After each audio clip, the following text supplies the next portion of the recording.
Hello, everybody. I'm really sorry I can't be with you today, but my son is not feeling well and he can't go to daycare, and so I am at home with him today.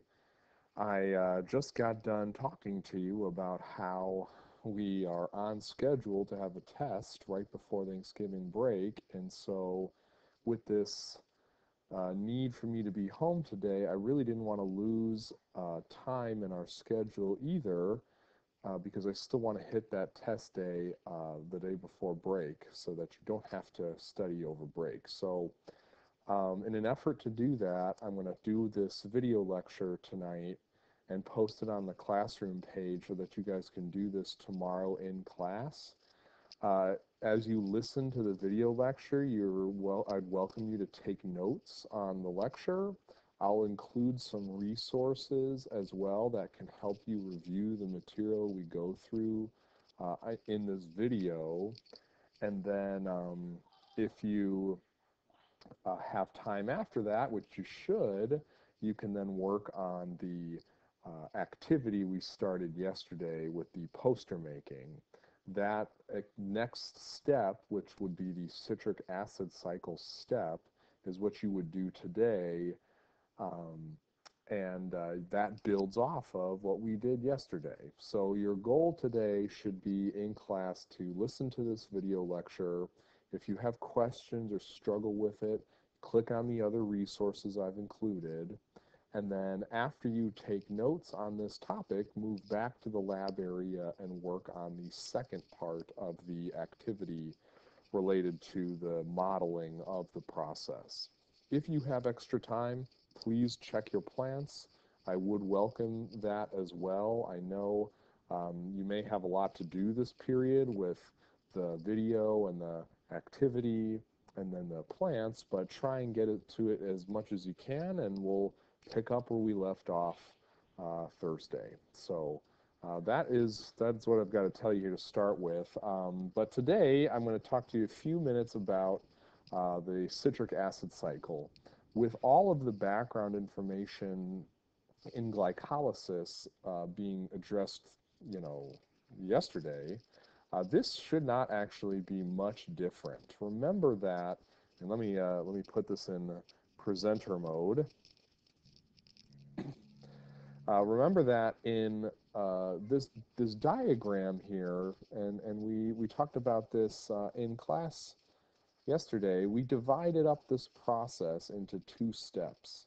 The first step we called sugar breakdown, where we were breaking down the sugar molecule that entered this step.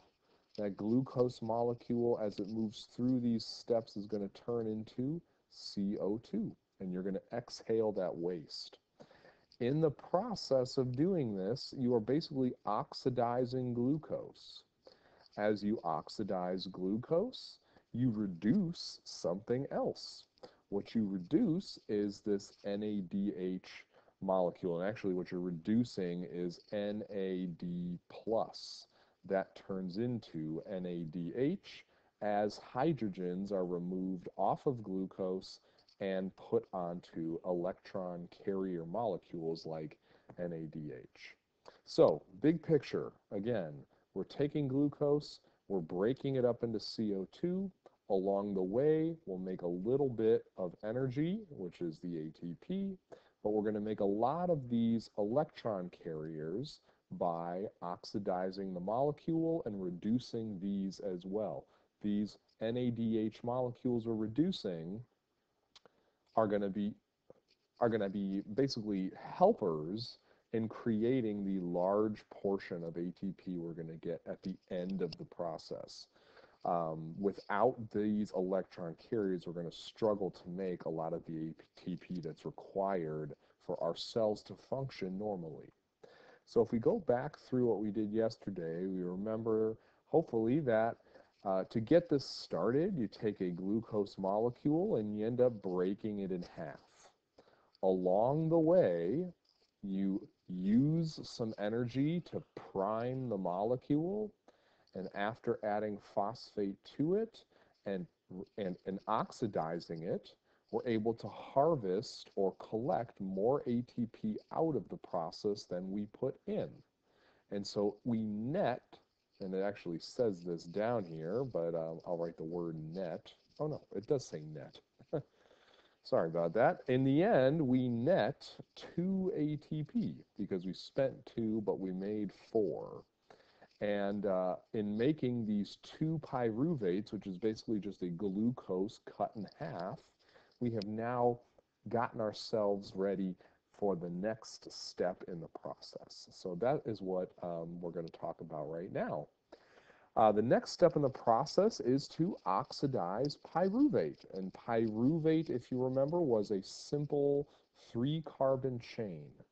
To oxidize it means we're going to remove hydrogens.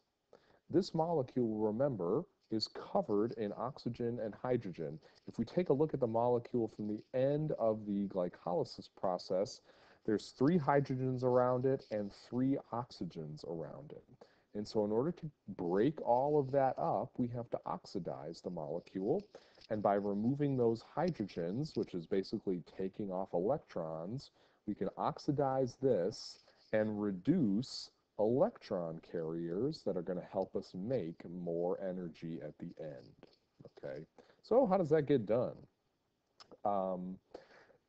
To start with, this process that we're going to undergo today is called the citric acid cycle because one of the molecules you make is citric acid. It has to happen in the presence of oxygen, which means it needs a mitochondrion to get going. Without mitochondria and oxygen, a cell cannot do this process. So in order to complete the oxidation of glucose and make CO2, you've got to have a mitochondrion. Without that stuff, without oxygen, without mitochondrion, the process stops right here. You just end with pyruvate, and then that pyruvate's converted into a waste product. You're not making a lot of ATP.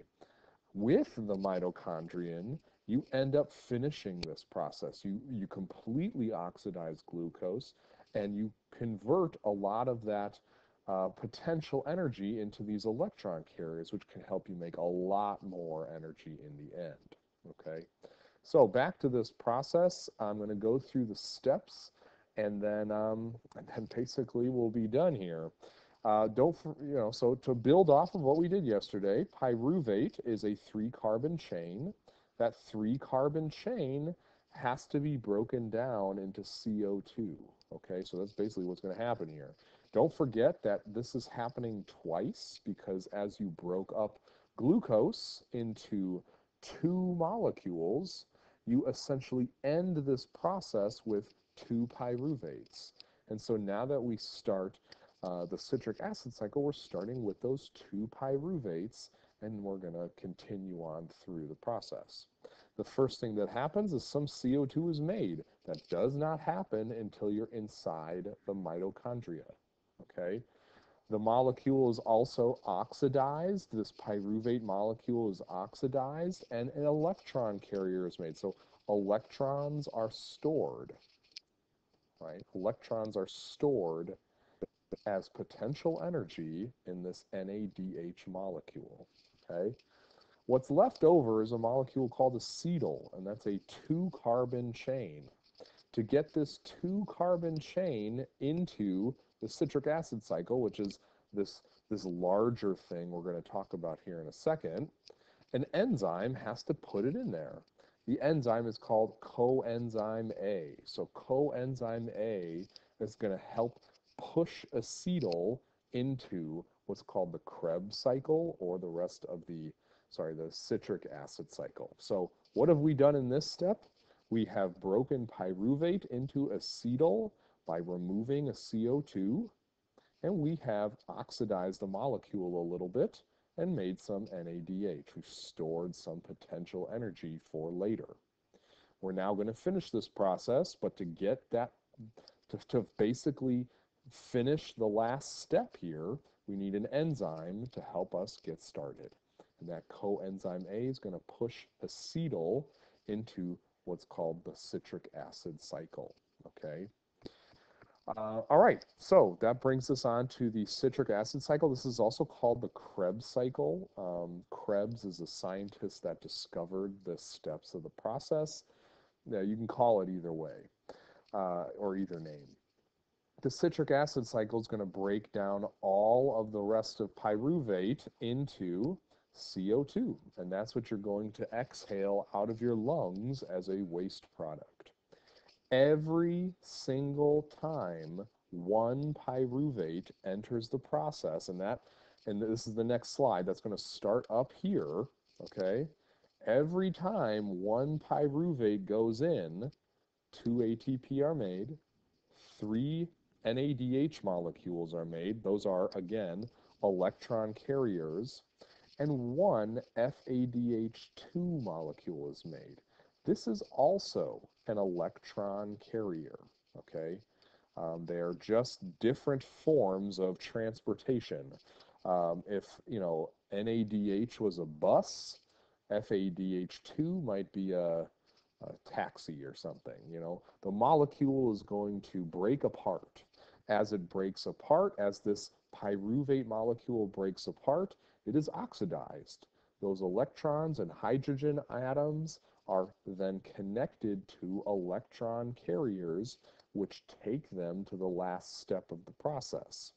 So these two molecules here, NADH and FADH2, are going to be the products of a reduction reaction because electrons are being added to them. As they are added to them again, they'll go to this last step in the process. The last thing I'll mention before we look at this picture is that I said every time one pyruvate enters, you make these things. How many pyruvates do we have going in? The correct answer to that question is 2. And so everything you see here really has to be multiplied by 2. So let's take a look at the process. Pyruvate, you've already seen, is broken up into acetyl. You'll shed some carbon and store some electrons. Now, to get this acetyl molecule into the rest of the process, you need coenzyme A. Coenzyme A continually attaches to acetyl and then helps acetyl get into the process. That's all it does, okay? The end product of the citric acid cycle, so the molecule that would be here is called oxaloacetate, and that is a 4-carbon chain. By adding acetyl to it, the molecule that is made in the start of the citric acid cycle is called citrate. That's where the name comes from. And citrate is a 6-carbon chain. That 6-carbon chain is the oxaloacetate plus the acetyl group. You stick these two things together, you get citrate, okay? That molecule is then going to shed 2 carbon dioxides. So after it does that, guess what it looks like? Oxaloacetate again. So this entire process is just you add some carbon and then you exhale it back out. Add more carbon, exhale it back out. However many carbons go into the process, they must also come back out as CO2 molecules. At the top, pyruvate has 3 carbon atoms associated with it. How many have come out of this process? 1, 2, 3. And so the entire molecule of pyruvate that came into this process has now been completely exhaled, okay? As your body, as your cells did that, as they oxidized the molecule, they created these electron carriers. Those electron carriers are potential energy you will use later to make ATP. And this molecule also gets phosphorylated a little. 1 ATP gets made in the assemblage or the assembly of this oxaloacetate. Again, that's not really that important because it's only 1 ATP per pyruvate, but you still do make some. So let's review here before we end, because this is kind of a nice way to see the entire process, okay? So 2 pyruvate enter the process. as those 2-pyruvate enter the process, they are broken down or oxidized, and those electrons are stored away in NADH and FADH2. The 2-pyruvates that have entered have now come back out as CO2 molecules. All 6 have been released as CO2 at the end of this Krebs cycle. So what has happened here as a result? Well, in adding the carbons to this big chain and making citric acid, you've added potential energy to the molecule. In breaking that up, you can store it in electron carriers. And now what we're going to do by making these electron carriers and this little bit of ATP, right? So since 2-pyruvates entered, how many ATP have we made? 2, okay? Since 2-pyruvates entered, how many NADH have we made? Well, we made 1 here and 3 there. That's 4 times 2 would be 8. Okay, so 8 of those total.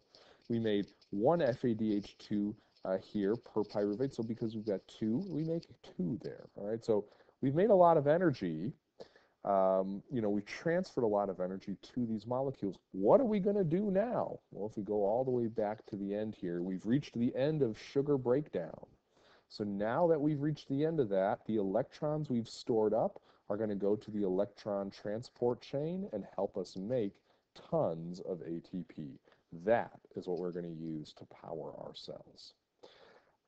So that marks the end of the video. That's all I was going to talk to you about today. I hope this helps you. I really do. I'm really sorry I can't be there with you today. I wish I could. Tomorrow, we'll review this. I'll take as many questions as you've got. We can, move on to the next process when we're ready. And if, you have questions, don't feel like you can't ask. I'd prefer you ask questions, as always, on the Google community page so everyone can see your question and see the answers as well. And that way we can all help each other here. So again, I hope this helped you. I'll include some other resources for you. And I hope you don't find the modeling activity too frustrating. Work with your group from yesterday and see if you can extend this model to the Krebs cycle. Remember that you'll be working in the mitochondrion now, so you've got to draw this next step within the bean you've started, and that's going to connect it to the glycolysis process you drew yesterday outside of the mitochondria. So good luck with that. Have a great day, and I will see you guys on Thursday. Adios.